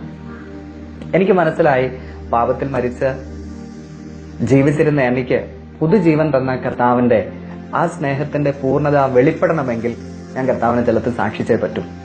ഞാൻ ഈ ആഗ്രഹം പാസ്റ്ററുമായിട്ട് സംസാരിച്ചു, അങ്കിളും ആന്റിയുമായിട്ട് സംസാരിച്ചു. ഈ പാസ്റ്റർ എന്നെ ബത്തേരിയില് ഒരു മാനാഞ്ചിറ സ്ക്വയർ എന്ന് പറയുന്ന ആ സ്ക്വയറിൽ അവിടെ വെച്ച് എനിക്ക് സ്നാനപ്പെടുവാൻ തക്കവണ്ണം, നാലാഞ്ചിറ സ്ക്വയർ എന്ന് പറയുന്ന സ്ഥലത്ത് വെച്ച് എനിക്ക് സ്നാനപ്പെടാൻ തക്കവണ്ണം ഇടയായി. വളരെ രഹസ്യമായിട്ടാണ് ഞാൻ ഈ കാര്യങ്ങളൊക്കെ ചെയ്തത്. എന്റെ ഭവനത്തിലേക്ക് പോകുമ്പോൾ തീർച്ചയായിട്ടും അവർക്ക് ചെറുതായിട്ടുള്ള ചില സംശയങ്ങൾ ഉണ്ടായിരുന്നു. കാരണം ഞാൻ എന്റെ കർത്താവിനെ അറിഞ്ഞതിന് ശേഷം അധികമൊന്നും അവരുടെ മതചിട്ടകൾക്ക് അടിസ്ഥാനപരമായ കാര്യങ്ങളൊന്നും ചെയ്യാൻ ഞാൻ കടന്നു പോകത്തില്ലായിരുന്നു. നിസ്കരിക്കാനോ പ്രാർത്ഥിക്കാനോ ഒന്നും ഞാൻ കടന്നു പോകത്തില്ലായിരുന്നു. അതുകൊണ്ട് എല്ലാവർക്കും സംശയമായിരുന്നു. ഇങ്ങനെ ഇരിക്കുമ്പോഴാണ് എല്ലാവരും ഇങ്ങനെ പറയുന്നു, ചിലരൊക്കെ ഇങ്ങനെ ഉമ്മയോടും ജ്യേഷ്ഠനോടും ഒക്കെ പറഞ്ഞു, അവൻ മത്തായിയായി, അവൻ ക്രിസ്ത്യാനിയായി എന്നാണ് കേൾക്കുന്നത്. അങ്ങനെയൊക്കെ പറഞ്ഞ് ഒരുപാട് പ്രശ്നങ്ങളൊക്കെ ഉണ്ടായിരുന്നു. പക്ഷേ എന്റെ കോളേജിൽ നിന്ന് എനിക്ക് ഉച്ചയ്ക്ക് ശേഷമാണ് ക്ലാസ്. ഈ കോളേജ് കഴിഞ്ഞ് വീട്ടിലേക്ക് പോകുമ്പോൾ വളരെ താമസിച്ച് വീട്ടിലേക്ക് പോകത്തുള്ളൂ. വീട്ടിലേക്ക് ഇങ്ങനെ പോകുന്ന സമയത്ത് താമസിച്ച് ചെല്ലും, ഏറ്റവും ലാസ്റ്റ് ബസ്സിന് ചെല്ലും, എല്ലാവരും ഉറങ്ങി കഴിഞ്ഞിട്ട് ഞാൻ വീട്ടിൽ ചെല്ലത്തുള്ളൂ. കാരണം ഇവരുടെ ചോദ്യത്തെ അഭിമുഖീകരിക്കാൻ മടിച്ചിട്ട് തന്നെ ഞാനത് ചെയ്തത്. ഉമ്മ പലപ്പോഴായിട്ട് ഇങ്ങനെ ചോദിച്ചു, മോനെ നീ ക്രിസ്ത്യാനിയായെന്ന് കേൾക്കുന്നു, നീ മത്തായിയായെന്ന് കേൾക്കുന്നു, അത് ശരിയാണ്? ഞാൻ പറഞ്ഞു, ഇല്ല ഉമ്മ, ഞാൻ ഇപ്പോഴും ഇസ്മായിൽ തന്നെയല്ലേ, ഞാൻ ഉമ്മയുടെ ഇസ്മായിൽ തന്നെയാണ്. പക്ഷേ സ്നാനപ്പെട്ടതിന് ശേഷം എന്നെ സ്നാനപ്പെടുത്തുവാൻ കൊണ്ടുപോയ ഡ്രൈവർ, വണ്ടിയുടെ ഡ്രൈവർ ഒരു മുസൽമാനായിരുന്നു ഞാൻ കരുതുക. സ്നാനപ്പെട്ടതിന് ശേഷം എന്റെ വീട്ടിലുള്ള എല്ലാവരുമേ കാര്യം പറഞ്ഞു. എന്റെ ജ്യേഷ്ഠൻ വളരെയധികം കോപാകുലനായി, എന്നെ നല്ലതായിട്ട് സ്നേഹിക്കാൻ കരുതുകയും ചെയ്യുന്ന ജ്യേഷ്ഠനാണ്. അവന് ഇതൊരിക്കലും അംഗീകരിക്കാൻ പറ്റാത്ത കാര്യമായിരുന്നു. കാരണം അത് അവന് ഉൾക്കൊള്ളാൻ സാധിക്കാത്തത് കൊണ്ട് അവൻ എന്നോട് ആദ്യം ഒന്നും സംസാരിച്ചില്ല. പിന്നീട് എന്റെ ഭവനത്തിൽ വെച്ച് ഞാൻ ഒരു ദിവസം തിരിച്ച് കോളേജിലേക്ക് കടന്നു പോകാനായിട്ടിരുന്നപ്പോൾ ആസ് യൂഷ്വൽ പിറ്റേ ദിവസം രാവിലെ കുളിക്കുന്നു, റെഡി ആവുന്നു, കോളേജിലേക്ക് പോകാൻ വേണ്ടി ബാഗൊക്കെ എടുത്ത് വെളിയിലിറങ്ങിയപ്പോൾ എന്റെ വീടിന്റെ മുറ്റത്ത് വലിയൊരു ആൾക്കൂട്ടത്തെ കണ്ടു. ഞാൻ നല്ലതായി സ്നേഹിക്കുന്ന, എന്നെ നല്ലതായിട്ട് അറിയാവുന്ന എന്റെ നാട്ടിലെ പ്രിയമുള്ളവരാണ് അവിടെ കടന്നതും. പള്ളിയിലെ കമ്മിറ്റിക്കാരുണ്ട്, ഉസ്താദന്മാരുണ്ട്, എല്ലാവരും ഉണ്ട്. ഞാൻ പഠിപ്പിച്ച ട്യൂഷൻ എടുക്കുന്ന കുഞ്ഞുങ്ങളുണ്ട്, ഇവരെല്ലാവരും ഉണ്ട്. ഇവരെല്ലാം മധ്യത്തിൽ വെച്ച് എന്റെ ഉമ്മ എന്നോട് ചോദിച്ചു. എന്റെ ആന്റിമാരും അങ്കിളുമാരും എല്ലാവരും ചുറ്റുപാടുമുണ്ട്, അനിയത്തിമാരെല്ലാവരും, കസിൻ സിസ്റ്റേഴ്സ് എല്ലാവരും കൂടെ ഉള്ളപ്പോൾ എന്റെ ഉമ്മ എന്നോട് ചോദിച്ചു, ഇസ്മായിൽ, ഇവരെല്ലാം ഇന്ന് ഇവിടെ കൂടി വന്നിരിക്കുന്നതിന്റെ ഉദ്ദേശം എന്നോടൊരു കാര്യം ചോദിക്കാനാണ്. ഇവർ പറയുന്നു നീ ക്രിസ്ത്യാനി ആയിട്ടുണ്ടെങ്കിൽ അത് ക്രിസ്ത്യാനി ആയിട്ടില്ല എന്ന് ഞാൻ വിശ്വസിക്കുന്നു. ഉമ്മ പറഞ്ഞതാണ്, നീ ക്രിസ്ത്യാനി ആയിട്ടുണ്ടെങ്കിൽ നീ അതിപ്പോ പറയണം, അല്ലെങ്കിൽ ഇല്ലെങ്കിൽ ഇല്ല എന്ന് പറയണം. ദൈവത്തിന്റെ വചനത്തിൽ പറയുന്നു, മനുഷ്യന്റെ മുമ്പിൽ വെച്ച് എന്റെ കർത്താവിനെ ഏറ്റുപറയാത്തവനെ സ്വർഗസ്ഥനായ പിതാവിന്റെ മുമ്പിൽ വെച്ച് ഞാനും തള്ളി പറയാം. Praise the Lord. ആ ഒരു വാക്യശകലം എന്റെ ഹൃദയത്തിൽ ഉണ്ടായിരുന്നുകൊണ്ട് ഞാൻ ഉടനെ ഉമ്മയോട് പറഞ്ഞു, ഉമ്മ കേട്ടത് ശരിയാണ്. ഞാനിപ്പോൾ വിശ്വസിക്കുന്ന യേശുവിലാണ്. യേശു മാത്രമേ ജീവനുള്ള ദൈവമുള്ളൂ എന്ന് ഞാൻ വിശ്വസിക്കുന്നു. ഇത് പറഞ്ഞത് മാത്രമേ ഞാൻ ഓർക്കുന്നുണ്ട്. ഉമ്മ കണ്ണുനീരോടുകൂടെ അകത്തേക്ക് കയറിപ്പോയി. എന്റെ ഒരു ആന്റി വലിയൊരു കമ്പെടുത്ത്, ഞാൻ ഓർക്കുന്നുണ്ട്, വലിയൊരു കമ്പെടുത്ത് തന്നെ അടിക്കാൻ വന്നു. അടിച്ചു. വീണ്ടും അടിക്കാൻ തുടങ്ങിയപ്പം കൂടി വന്നവർ പറഞ്ഞു, അവനെ തൊട്ടുപോകരുത്. അവൻ ഈ രാജ്യത്തിലുള്ളൊരു പൗരനാണ്, അവനറിയാം എങ്ങനെ കാര്യങ്ങളെന്ന്. അവനെ നിങ്ങൾ ഇവിടെ വെച്ച് അടിക്കാനോ ഉപദ്രവിക്കാനോ ഞങ്ങൾ സമ്മതിക്കത്തില്ല. എന്നെ ചോദ്യം ചെയ്യാമെന്നവർ തന്നെ എന്നെ രക്ഷിച്ചു. അവരെ തിരിച്ചു പോകുന്നതിന് മുമ്പ് അവരുടെ മൂപ്പനായിരുന്ന ഒരാളെങ്ങനെ പറഞ്ഞു, ഇങ്ങനെയൊക്കെ ആണെങ്കിലും ഇവൻ തിരിച്ച് മുസൽമാനാക്കുന്നത് നിങ്ങളുടെ കടമയാണ്. അവന് ഷഹാദത്ത് കലിമ ചൊല്ലിയിട്ട് അവനെ മുസൽമാനാക്കണം, അത് നിങ്ങളുടെ കടമയാണ്. ഇല്ലാന്നുണ്ടെങ്കിൽ ശരിയാവത്തില്ല എന്ന് പറഞ്ഞ് അദ്ദേഹം തിരിച്ചു പോയി. പക്ഷെ അവരാരും എന്നെ ഉപദ്രവിക്കാൻ വന്നില്ല. എന്നാൽ അതേ സമയത്ത് എന്റെ ഒരു ആന്റിയും വേറൊരു ആന്റിയും വെട്ടുകത്തിയുമായിട്ട് എന്നെ വെട്ടാൻ തക്കവണ്ണം ഓടി വന്നു. ഒരുപാട് ഉന്തും വലിയും തള്ളും ഒക്കെ ഉണ്ടായെങ്കിലും ഉടനെ എന്റെ ഉമ്മ എന്നെ പിടിച്ച് വീട്ടിനകത്തേക്ക് കൊണ്ടുപോയി എന്റെ കയ്യിൽ ഒരു ചെറിയ അപ്പ കഷ്ണവും വെച്ച് എന്നോട് പറഞ്ഞു, മോനെ നീ എത്രയും പെട്ടെന്ന് ഇവിടുന്ന് പോക്കോ, ഞാൻ പിന്നെ നിന്നെ വിളിക്കുന്ന സമയത്ത് വന്നാൽ മതി. അങ്ങനെ വളരെ വേദനയോടെ ഞാൻ ആ വീട്ടിൽ നിന്ന് ഓടി തിരിച്ച് അങ്കല്യമാരുടെ അടുക്കിലേക്ക് ചെന്നു. വളരെ കണ്ണുനീരോടുകൂടെ തിരിച്ചു പോകുമ്പോൾ എന്റെ കുഞ്ഞനിയനെ കണ്ണ് ഞാൻ ഓർക്കുന്നു. അവന്റെ പുറത്ത് തട്ടിയിട്ട്, മോനെ എന്നോട് ദേഷ്യമൊന്നും തോന്നല്ലടാന്ന് പറഞ്ഞ് പോകുന്നത് ഞാനിപ്പോഴും ഓർക്കുന്നു, റിയാസിനോട്. അത് കഴിഞ്ഞ് തിരിച്ച് അങ്കല്യമാരുടെ അടുക്കിലേക്ക് വന്നു. പിന്നെ അവിടെ ഞാൻ വിളിച്ച് താമസിക്കാൻ തക്കവണ്ണം തുടങ്ങി. ദിവസങ്ങൾക്ക് ശേഷം എന്റെ മാതാവ് എന്നെ വീണ്ടും തിരിച്ചു വിളിച്ചു. ഉമ്മ എന്നോട് പറഞ്ഞിരുന്നു, ഞാൻ മോനെ തിരിച്ചു വിളിക്കുന്ന സമയത്ത് നീ ഒന്നുകൂടെ വരണം. അങ്ങനെ തിരിച്ച് ഞാൻ എന്റെ വീട്ടിലേക്ക് ചെന്നപ്പോൾ എന്റെ ഉമ്മ എന്നോട് പറഞ്ഞു, മോനെ നീ പോകുന്ന തെറ്റിലേക്കാടാ, നീ പോകുന്ന നിന്റെ മാർഗം ശരിയല്ല, അവർ നിന്നെ ചതിച്ചതാടാ, നീ തിരിച്ചു പോവാം. ഞാൻ പറഞ്ഞു, എന്റെ പൊന്നുമ്മ, എങ്ങനെ പോയാലും എനിക്കൊരു കാര്യം അറിയാം, ഉമ്മയെ ഞാൻ സ്നേഹിക്കുന്നു. ഞാൻ അറിഞ്ഞിരിക്കുന്ന ഈ യാഥാർത്ഥ്യം, ഈ സത്യം, ഇത് മാത്രമാണ് സത്യമെന്ന് ഞാൻ വിശ്വസിക്കുന്നതിനകത്ത് യാതൊരു വ്യത്യാസവുമില്ല. അതുകൊണ്ട് ഞാൻ തിരിച്ചു വരത്തില്ല. അവരൊരുപാട് കരഞ്ഞു, ഒരുപാട് കരയും പിഴയും ഒക്കെ ചെയ്തു. പക്ഷെ ഞാനത് അതിനകത്ത് വീഴുന്നില്ല എന്ന് കണ്ടപ്പം എന്റെ കയ്യിൽ മഷിയിട്ട് നോക്കിയിട്ട് വേറൊരു ആന്റിയുമായിട്ട് മഷിയിട്ട് നോക്കിയത്. ആന്റി പറഞ്ഞു, ഇവനെ തിരിച്ചു കിട്ടത്തില്ല, അവനെ കൊണ്ടുപോയെന്ന് പറഞ്ഞു. അപ്പൊ ഞാൻ മനസ്സിലാക്കുക, സത്യത്തില് തിന്മയിൽ നിന്ന് സത്യമാർഗത്തിലേക്ക് വന്നപ്പോ എങ്ങനെയെങ്കിലും തിരിച്ചു കൊണ്ടുപോകാൻ ശ്രമിച്ചു, പക്ഷെ പറ്റത്തില്ല. ഇപ്പൊ എനിക്കൊരു കാര്യം മനസ്സിലായി. എനിക്ക് പിന്നീട് ഇപ്പോഴെനിക്ക് സത്യസന്ധമായിട്ട് പറയാൻ പറ്റും, എന്റെ യേശു കർത്താവ്, ഹല്ലേലൂയ, സകലത്തിനും മേലായ ദൈവമാണ്. അവനെ കൊണ്ട് സകലവും കഴിയുമെന്ന് ഞാൻ വിശ്വസിക്കുന്നു. ഒരു തിന്മയ്ക്കും നമ്മുടെ ജീവിതത്തെ തൊടുവാനോ അല്ലെങ്കിൽ അതിനെ കീഴ്പ്പെടുത്തുവാനോ കഴിയുകയില്ല എന്ന് ഞാൻ വിശ്വസിക്കുക. അങ്ങനെ ഞാൻ ആ ഭവനത്തിൽ എന്നോട് അങ്ങനെ പറഞ്ഞപ്പോൾ എന്റെ ഉമ്മ അവസാനം എന്നെ ശപിച്ചിട്ട് പറഞ്ഞു വിട്ടു, ഞാൻ മരിച്ചാൽ എന്റെ മയ്യത്ത് കാണാൻ പോലും നീ വരരുത്. അന്ന് കണ്ണുനീരോടുകൂടെ. അന്നൊക്കെ എനിക്ക് നല്ല സങ്കടമായിരുന്നതൊക്കെ കേട്ടപ്പോ. പക്ഷേ എവിടെ നിന്നറിയാത്ത കരയുന്നുണ്ടെങ്കിൽ ഏങ്ങലെടുത്ത് കരയുന്നുണ്ടെങ്കിൽ തകർന്നവനായിട്ട് പോരുന്നെങ്കിലും എന്റെ ഹൃദയത്തെ ബലപ്പെടുത്തി ഉറപ്പിച്ചു നിർത്തിയ ആ ദൈവത്തിന്റെ സമാധാനത്തിനാണ് ദൈവത്തിനെ ഞാൻ സ്തോത്രം ചെയ്യുക. കാരണം ദൈവത്തിന്റെ വചനത്തിൽ ഇങ്ങനെ പറയുന്നു, സകല ബുദ്ധിയെയും കവിയുന്ന ദൈവിക സമാധാനത്താൽ എന്റെ കർത്താവിനെ നിറച്ചു. Praise the Lord. ആ ഒരു ദൈവിക സമാധാനത്താൽ എന്റെ കർത്താവിനെ നിറച്ചു. ഞാൻ തിരിച്ച് എന്റെ അങ്കിളും ആന്റിയുടെ അടുക്കിലേക്ക് പോയി. അവിടെ ചെന്നിട്ട് ഞാൻ അങ്കിളിനോട് ആന്റിയോട് കാര്യങ്ങളൊക്കെ പറഞ്ഞപ്പോൾ അവരെന്നെ 3 മാസം ഒരു ലോഡ്ജിൽ 3 ആഴ്ചയിൽ ഒരു ലോഡ്ജിൽ ഒളിച്ചു താമസിപ്പിച്ചു. അതിനുശേഷം അവരുടെ ഭവനത്തിന് തന്നെ മച്ചിന്റെ പുറത്ത്, തട്ടിന്റെ പുറത്ത്, പഴയ വീട്, ഓടിട്ട വീടാ, ഈ മച്ചിന്റെ പുറത്ത് എന്നെ ഒളിപ്പിച്ച് താമസിച്ചു. അവരെന്നോട് പറഞ്ഞു, ഇനി മോനെ ഒരു കാരണവശാലും വെളിയിലേക്ക് പോകരുത്. എന്റെ ഈ കൂട്ടുകാരന്മാര് മനുവും ബിനുവും ഞാൻ പോകുന്നിടത്തിലൊക്കെ എന്റെ ബോഡി ഗാർഡ്സ് ആയിട്ട് വരും. ആരും കാണാതെ അവരാണ് എന്നെ പ്രൊട്ടക്ട് ചെയ്യുന്നത്. കോളേജിലേക്ക് പോയാൽ അതുപോലെ എന്നെ തിരിച്ചു കൊണ്ടുവരും. അങ്ങനെ വളരെയധികം റിസ്ക് ആ സഹോദരന്മാർ എനിക്ക് വേണ്ടി എടുത്തു. അങ്ങനെ ഈ വീടിന്റെ മച്ചിന്റെ പുറത്ത് ഞാൻ താമസിച്ചു. പിന്നീട് അവിടെ ഉണ്ടായിരുന്ന കുറച്ച് അനുഭവങ്ങളൊക്കെ ഉണ്ട്. അതൊന്നും ഞാൻ വിസ്തരിപ്പാൻ ആഗ്രഹിക്കുന്നില്ല. എന്നാലും ഞാനൊരു കാര്യം പറയാം. എന്നെ അന്വേഷിച്ച് അനേകർ കടന്നു വന്നതായിട്ട് ഞാൻ കേട്ടു. എന്നാൽ ആ മച്ചിന്റെ പുറത്തുനിന്ന് ഞാൻ ഇറങ്ങുന്നത് രാത്രിയാണ്. രാത്രി ഇറങ്ങും.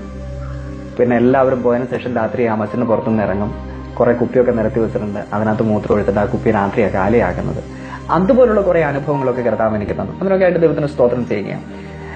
ഈ അനുഭവങ്ങളൊക്കെ ഞാൻ എന്തുകൊണ്ട് പങ്കുവെക്കുന്നു എന്ന് വെച്ചാൽ, ഈ ക്രിസ്തു എന്ന് പറയുന്ന ആ നിധി, അത് ഏറ്റവും വിലയേറിയ നിധിയാണ്. കാരണം ദൈവത്തിന്റെ വചനം മത്തായി സുവിശേഷത്തിൽ 9-ാം അധ്യായത്തിൽ ഇങ്ങനെ ഒരു ഉപമ സ്വർഗരാജ്യത്തെ കുറിച്ച് കർത്താവ് പറയുമ്പോൾ ഇങ്ങനെ പറയുന്നു, ഒരു മനുഷ്യൻ ഒരു വയലിൽ ഒരു നിധി കണ്ടു.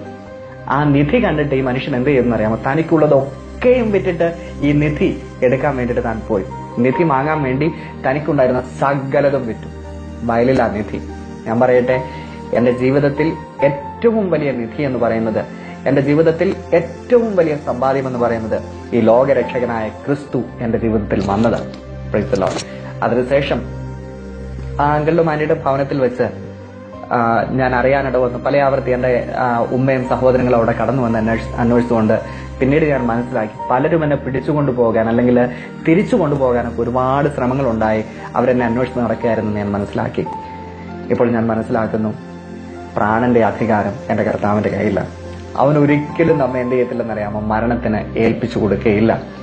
എന്റെ കർത്താവ് എന്നെ വിടുവിച്ചു, ഇത്രമാത്രം നിലനിർത്തി. 2000 മാർച്ച് 9 ഞാൻ കർത്താവിന്റെ ജലത്തിൽ സാക്ഷിച്ചു.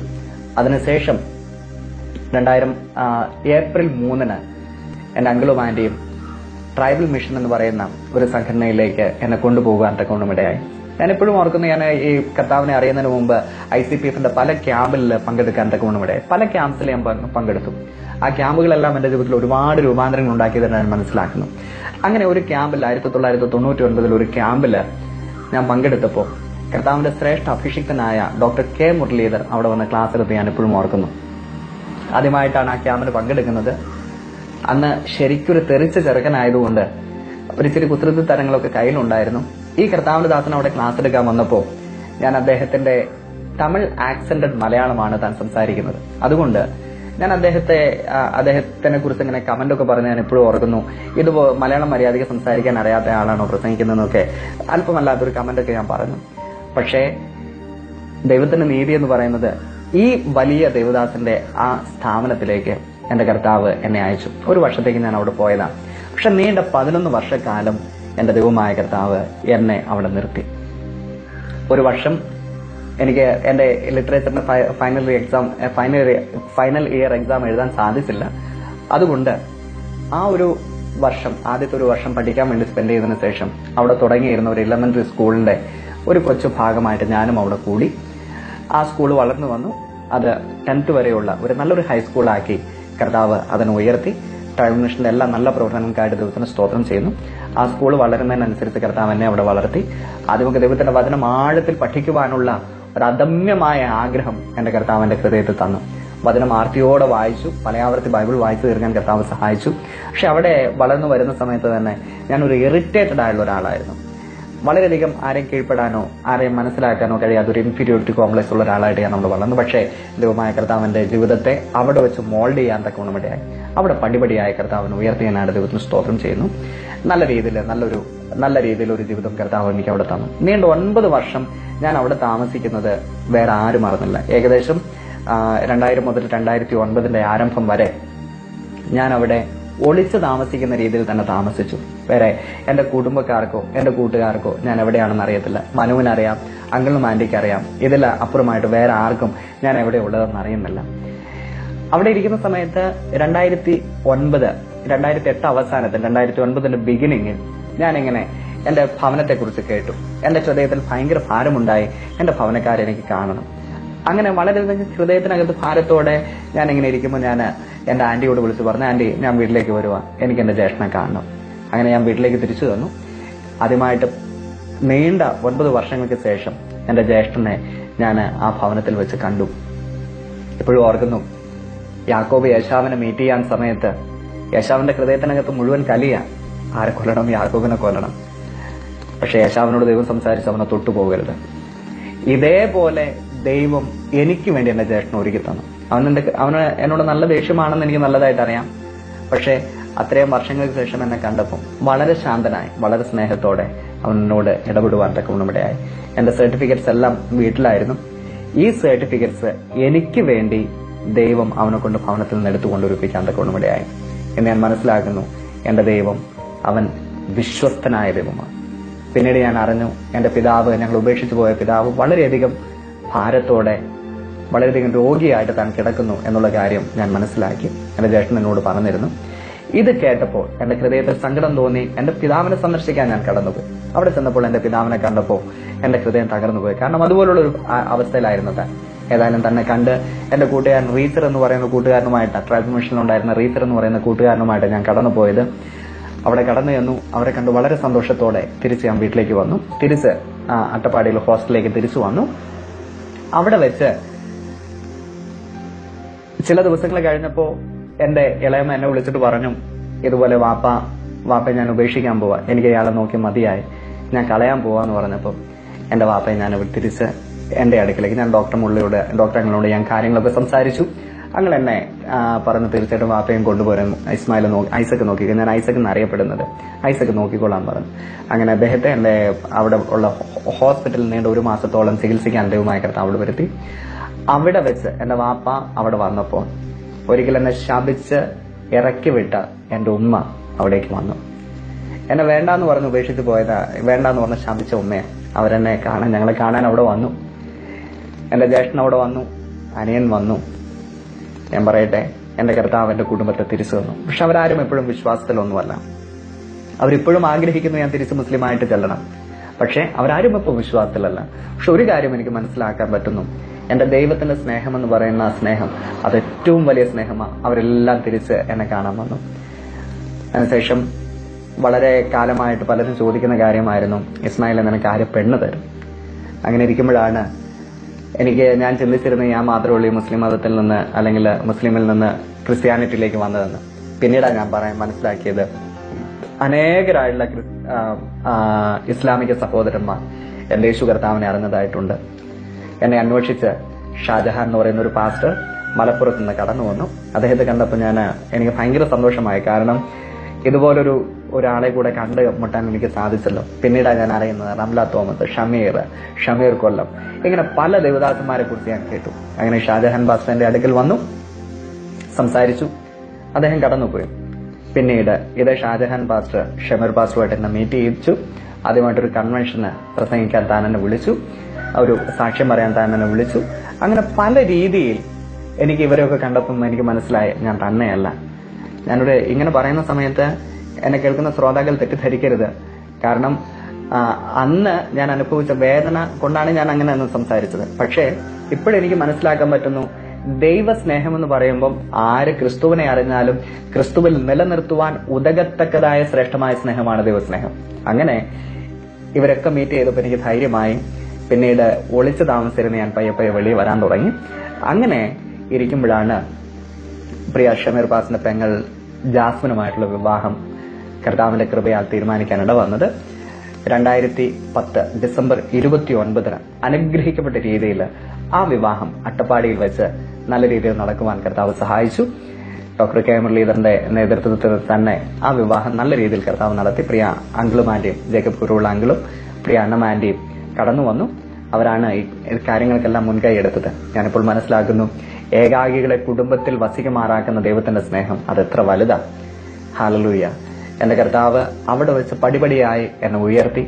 ആ ദൈവത്തിന്റെ സ്നേഹം എത്രമാത്രം വാക്കുകൾ കൊണ്ട് പറയാനും എത്രമാത്രം വർണ്ണിക്കുവാനും എനിക്ക് കഴിയില്ല. കാരണം അത് വർണ്ണനാതീതമായ ഒരു സ്നേഹമാണ്.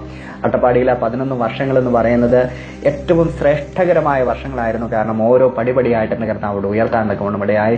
ഓരോ കാര്യങ്ങൾ എന്നെ കർത്താവ് പഠിപ്പിച്ചു. ക്രിസ്തീയത എന്തെന്ന് കുറെ കാര്യങ്ങൾ അവിടെ പഠിക്കാൻ തക്കവണ്ണം എന്റെ കർത്താവ് അവിടെ വരുത്തി. അവിടെ നിന്ന് 2011 വിവാഹത്തിന് ശേഷം ഞങ്ങൾ കടന്നു വരാൻ തക്കവണ്ണം ഇടയായി. കൊല്ലത്ത് പ്രിയ ജാസ്മിന്റെ ഭവനത്തോട് ചേർന്ന് ഭവനത്തിൽ അല്പ ദിവസങ്ങൾ ഞങ്ങൾ പാർത്തു. ഞങ്ങൾക്ക് 2011 കർത്താവ് അനുഗ്രഹിക്കപ്പെട്ട ഒരു പൈതൽ നൽകി. ജോഷുവ എന്നാണ് അവന്റെ പേര്. അവനെ ലഭിക്കുന്ന ആ സമയത്ത് തന്നെ ഞങ്ങൾക്ക് അല്പമല്ലാത്ത പ്രയാസങ്ങളുണ്ടായിരുന്നു. അവനെ കിട്ടത്തില്ല എന്നുള്ള നില വരെ ഞങ്ങളുടെ ജീവിതത്തിൽ വന്നു. അങ്ങനെ ഇരിക്കുമ്പോൾ കരഞ്ഞു പ്രാർത്ഥിച്ചു. ദിവസത്തിൽ കമ്മിറ്റ് ചെയ്തു, കർത്താവ് നിന്റെ ഹിതപ്രകാരം ഞങ്ങൾ ജീവിച്ചുകൊള്ളാം, നിന്റെ വേലയ്ക്ക് വേണ്ടി ഞങ്ങൾ സമർപ്പിച്ചുകൊള്ളാം. അങ്ങനെ ദൈവത്തിന്റെ വേലയ്ക്ക് വേണ്ടി സമർപ്പിച്ചു. 2011 വീണ്ടും AG സ്കൂളിൽ, കടക്കൽ എന്ന് പറയുന്ന സ്ഥലത്ത് AG സ്കൂളിൽ 6 മാസത്തോളം വർക്ക് ചെയ്തു. അതിനുശേഷം കർത്താവിന്റെ വേലയ്ക്ക് വേണ്ടി പൂർണ്ണമായി സമർപ്പിച്ച് കഴിഞ്ഞ ഏകദേശം 2012 മുതൽ ഇതുവരെയും ദൈവത്തിന്റെ വേലയിൽ ഞങ്ങളായിരിക്കാം. എന്നെ കേൾക്കുന്ന പ്രിയ മിത്രമേ, ഒരു കാര്യം മാത്രം ഞാൻ നിങ്ങളോട് പറയുന്നു. എന്തുകൊണ്ട് ഇസ്മായിൽ ക്രിസ്ത്യാനിയായെന്ന് പലരും ചോദിക്കുമ്പോൾ എനിക്ക് പറയാനുള്ള ഒരൊറ്റ മറുപടി ഇതാണ്. ഏതെങ്കിലും അത്ഭുതങ്ങളെ കണ്ടിട്ടോ അടയാളങ്ങളെ കണ്ടിട്ടോ അല്ല ഇസ്മായിൽ ക്രിസ്ത്യാനിയായത്. മറിച്ച് ദൈവത്തിന്റെ വചനത്തിൽ ഇങ്ങനെ പറയുന്നു, ആദിയിൽ വചനമുണ്ടായിരുന്നു, വചനം ദൈവത്തോടു കൂടെയായിരുന്നു, വചനം ദൈവമായിരുന്നു. 14-ാം വാക്യം, അവൻ കൃപയും സത്യവും നിറഞ്ഞവനായി മനുഷ്യരുടെ ഇടയിൽ പാർത്തു. വചനം ജഡമായി തീർന്നു. ഈ വചനം എന്ന് പറയുന്ന കർത്താവായ യേശു ക്രിസ്തുവാണ്. ഈ വചനം എന്നോട് സംസാരിച്ച ആ യേശു, ഞാൻ പറയട്ടെ, എന്തെങ്കിലും അത്ഭുതങ്ങൾ കണ്ടിട്ടല്ല ഞാൻ ഈ കർത്താവിനെ അറിഞ്ഞു. മറിച്ച് യേശു എന്നോട് നേരിട്ട് സംസാരിച്ചു. ഈ സകല ചരാചരങ്ങളെയും ഉളവാക്കിയ സർവശക്തനായ ദൈവം എന്നോട് സംസാരിച്ചു. ഞാൻ പറയട്ടെ, അവൻ കേൾക്കുന്നവൻ മാത്രമല്ല, അവൻ സംസാരിക്കുകയും ചെയ്യുന്ന കർത്താവാണ്. ഈ കർത്താവ് എന്നോട് സംസാരിച്ചത് കൊണ്ടാണ് ഈ കർത്താവിനെ എനിക്ക് വിശ്വാസമായത്. എന്റെ ജീവിതത്തിൽ കർത്താവ് ചെയ്ത മാറ്റങ്ങൾ, എന്റെ ജീവിതത്തിൽ വരുത്തിയ മാറ്റങ്ങൾ, അത് വളരെയധികം വലിയ മാറ്റങ്ങളാണ്. കഠിനമായ പാപസ്വഭാവം ഉണ്ടായിരുന്ന എന്റെ ജീവിതത്തെ മാറ്റി ഒരു നിർമ്മല മനസ്സിന് ഉടമയാക്കി തീർത്ത മഹാദൈവത്തിന്റെ സ്നേഹമാണ്. ആ സ്നേഹമാണ് ഇന്ന് ഈ കർത്താവിനെ സാക്ഷീകരിക്കുവാൻ എനിക്ക് സാധ്യമാകുന്നത് എന്നുള്ളത് ഞാൻ സന്തോഷിക്കുന്നു. എന്നെ കേൾക്കുന്ന പ്രിയമുള്ളവരെ, ഒരുപക്ഷെ ആരെങ്കിലും എന്നെ കേൾക്കുന്നവർ തകർന്ന ഹൃദയത്തോടെ, ഒരുപക്ഷെ ജീവിതം അവസാനിപ്പിക്കുന്ന തരത്തിൽ വരെ ആരെങ്കിലും എന്നെ കേൾക്കുന്നുവെങ്കിൽ ഒരു വാക്ക് ഞാൻ നിങ്ങളോട് പറയട്ടെ. ഈ ക്രിസ്തുവിന്റെ മാർഗം, ഇത് നിങ്ങളെ വിടുവിക്കുവാൻ ശക്തിയുള്ള മാർഗമാണെന്ന് ഇന്ന് നിങ്ങൾ തിരിച്ചറിയുക. ഈ കേൾക്കുന്ന നിമിഷം തന്നെ ഹൃദയത്തിനകത്ത് ഭാരത്തോടെ എന്ത് ചെയ്യുമെന്നുള്ള ചിന്തയോടെ ആരെങ്കിലും കേൾക്കുന്നുവെങ്കിൽ, എന്താണ് സത്യമെന്ന് തിരിച്ചറിയുവാൻ കഴിയാതെ ആരെങ്കിലും എന്നെ കേൾക്കുന്നുവെങ്കിൽ, ദൈവത്തിന്റെ വചനത്തിൽ യേശു കർത്താവ് ഇങ്ങനെ പറയുന്നു, ഞാൻ തന്നെ വഴിയും സത്യവും ജീവനുമാകും. ഒന്നുകൂടെ ഞാൻ ആ വാക്യം എടുത്തു പറയുന്നു, ഞാൻ തന്നെ വഴിയും സത്യവും ജീവനുമാകുന്നു. എന്നിൽ കൂടെ അല്ലാതെ ആർക്കും പിതാവിന്റെ അടുക്കൽ പോകുവാൻ കഴിയുകയില്ല. ലോകത്തിൽ പാപങ്ങളെ മോചിക്കുവാൻ, രക്ഷ നൽകുവാൻ, ദൈവിക സമാധാനം പ്രാപിക്കുവാൻ നമുക്ക് ഒരേ ഒരു മാർഗം എന്ന് പറയുന്നത് ഈ ലോകത്തിൽ ഭൂമിക്ക് മീതെ ആകാശത്തിന്റെ കീഴിൽ നൽകപ്പെട്ട യേശു ക്രിസ്തു എന്ന ഒരു നാമമല്ലാതെ മറ്റൊരു നാമമില്ല എന്ന് ഇന്ന് നിങ്ങൾ തിരിച്ചറിയുവാൻ ഞാൻ ആഗ്രഹിക്കുന്നു. എന്റെ ജീവിതത്തെ മാറ്റിയ കർത്താവ്, എന്റെ ജീവിതത്തിൽ സമാധാനത്തെ നൽകിയ ദൈവം നിങ്ങളെയും സമാധാനം നൽകി അനുഗ്രഹിക്കുവാൻ വിശ്വസ്തനെന്ന് ഞാൻ മനസ്സിലാക്കുന്നു. എന്റെ വിശ്വാസ ജീവിതത്തിൽ ഇതുവരെയും എന്നെ നടത്തിയ സർവശക്തനായ ദൈവത്തിന് ഞാൻ നന്ദി പറയുകയാണ്. ഞാൻ കടപ്പെട്ടിരിക്കുന്ന അനേക വ്യക്തി ജീവിതങ്ങളുണ്ട്. എന്നെ വിശ്വാസത്തിലേക്ക് കൊണ്ടുവന്ന പ്രിയ സഹോദരങ്ങൾ, പ്രിയ uncle, aunty, Jose Madassery pastor, Blessy ചേച്ചി, അതുപോലെ എന്റെ പ്രിയ സുഹൃത്തുക്കൾ മനു, അങ്ങനെ അനേക പ്രിയമുള്ളവരുണ്ട്. ട്രൈബൽ മിഷനിൽ എന്നെ 11 വർഷക്കാലം നല്ല രീതിയിൽ വളർത്തി, നല്ല രീതിയിൽ നടത്തിയ പ്രിയ ഡോക്ടറങ്ങൾ കുടുംബം, അതുപോലെ ട്രൈബൽ മിഷനിലെ എല്ലാ പ്രിയമുള്ളവരും, എന്റെ സഹപ്രവർത്തകർ, എന്റെ കുഞ്ഞുങ്ങൾ, അവർക്കെല്ലാം ഞാൻ എന്റെ നന്ദി അറിയിക്കുകയാണ്. കർത്താവ് എല്ലാവരെയും സഹായിക്കട്ടെ. കാരണം എന്റെ ജീവിതത്തിൽ സംഭവിച്ചതെല്ലാം എന്റെ ദൈവം അറിയാതെയല്ല എന്ന് ഞാൻ വിശ്വസിക്കുന്നു. ഒരിക്കൽ ഒന്നുമില്ലാത്തവനായ ഭവനത്തിൽ നിന്ന് ഇറങ്ങിപ്പോയപ്പോൾ ഇറക്കി വിട്ട സമയത്ത് എനിക്ക് മാതാപിതാക്കളായി, എനിക്ക് സഹോദരങ്ങളായ അനേകർ തീർന്നു. അവരെല്ലാം ഞാൻ ഈ തരുണത്തിൽ ഓർക്കുന്നു. അവരെല്ലാം കർത്താവ് അനുഗ്രഹിക്കട്ടെ. ഞങ്ങളിപ്പോൾ ആയൂർ എന്ന് പറയുന്ന സ്ഥലത്ത്, പുതുപ്പടപ്പ് എന്ന് പറയുന്ന സ്ഥലത്ത് IPCയുടെ വേങ്ങൂർ സെന്ററിന്റെ പാസ്റ്റർ ജോൺസൺ ദാനിയേൽ അങ്ങളുടെ കീഴെ ഒരു കൊച്ചു സഭ പയനീർ ചെയ്യുന്നു. ദൈവത്തിന്റെ കൃപയാൽ ദൈവമായ കർത്താവ് കഴിഞ്ഞ വർഷങ്ങളൊക്കെ അനുഗ്രഹകരമായി നടത്തുന്നു. ദൈവത്തിന്റെ വചനവുമായി അനേകങ്ങളിലേക്ക് പോകുവാൻ കർത്താവ് എന്നെ സഹായിക്കുന്നു, ഞങ്ങളെ സഹായിക്കുന്നു. അതിനായിട്ട് ഞാൻ സകല മാനവമഹത്വം എന്റെ കർത്താവിന് കൊടുക്കുകയാണ്. ഈ വീഡിയോ ഷൂട്ട് ചെയ്യാൻ തന്നെ കാരണം എൻ്റെ ഒരു പ്രിയ സഹോദരൻ ഷിജോ കൂടലാണ്. തന്നോടുള്ള നന്ദി ഞാൻ അറിയിക്കുന്നു. തന്നെ കർത്താവ് ധാരാളമായിട്ട് സഹായിക്കട്ടെ. അനേകർക്ക് ഇത് ഒരു അനുഗ്രഹത്തിനും വിടുതലിനും കാരണമാകട്ടെ ഞാൻ പ്രാർത്ഥിക്കുന്നു. ഈ ദൈവം വെളിപ്പാട് പുസ്തകത്തിൽ ഇങ്ങനെ പറയുന്നു, അവൻ അഗ്നിജ്വാലയ്ക്കൊത്തവണ്ണം കണ്ണുള്ള ദൈവമാണ്. നമ്മെ ഉള്ളതുപോലെ കാണുന്ന, നമ്മുടെ രഹസ്യങ്ങളെ മനസ്സിലാക്കുന്ന, നമ്മുടെ ഹൃദയത്തിന്റെ അന്തർഭാഗത്തെ സകല ചിന്തകളും തിരിച്ചറിയുന്ന ഈ ദൈവത്തിന്റെ കരങ്ങളിലേക്ക് നമ്മുടെ ജീവിതങ്ങളെ കൊടുക്കുമ്പോൾ ഈ ലോകത്തിൽ മാത്രമല്ല നിത്യമോക്ഷവും പ്രാപിക്കുവാൻ ഈ കർത്താവിനാൽ നമുക്ക് കഴിയുമെന്നുള്ളൊരു വിശ്വാസം നമ്മുടെ ഹൃദയത്തിൽ ഉണ്ടാകട്ടെ. യേശു കർത്താവ് എങ്ങനെ പറഞ്ഞു? ആ വാക്യം ഞാൻ ഒന്നുകൂടെ ആവർത്തിച്ച് പറയാൻ ആഗ്രഹിക്കുന്നു. ഞാൻ തന്നെ വഴിയും സത്യവും ജീവനുമാകുന്നു. ഞാൻ തന്നെ വഴിയും സത്യവും ജീവനുമാകുന്നു. ഈ നല്ല യേശുവിൽ വിശ്വസിച്ച് അവനു വേണ്ടി ജീവിതത്തെ കൊടുത്ത് ഹൃദയം സമർപ്പിച്ച് നമ്മുടെ പാപ വഴികളെ വിട്ടൊഴിഞ്ഞ് സമാധാനത്തിന്റെ, സന്മാർഗത്തിന്റെ നല്ല പാതയിലേക്ക് എന്റെ മാന്യ ശ്രോതാക്കളെ ഞാൻ ആഹ്വാനം ചെയ്തുകൊണ്ട് എന്റെ ജീവിതത്തെ മാറ്റിമറിച്ച ഈ നല്ല കർത്താവിനെ നന്ദി അറിയിച്ചുകൊണ്ട് എന്റെ ജീവിതത്തിൽ ഇതുവരെയും നിലനിൽക്കുവാൻ മുഖാന്തരമായ അനേക സഹോദരങ്ങളുണ്ട്. അവർക്കെല്ലാം ഒരിക്കൽ കൂടെ നന്ദി അറിയിച്ചുകൊണ്ട് എന്റെ വാക്കുകളെ ഞാൻ ചുരുക്കുന്നു. ദൈവമായ കർത്താവ് എല്ലാവരും സഹായിക്കട്ടെ. Praise the Lord.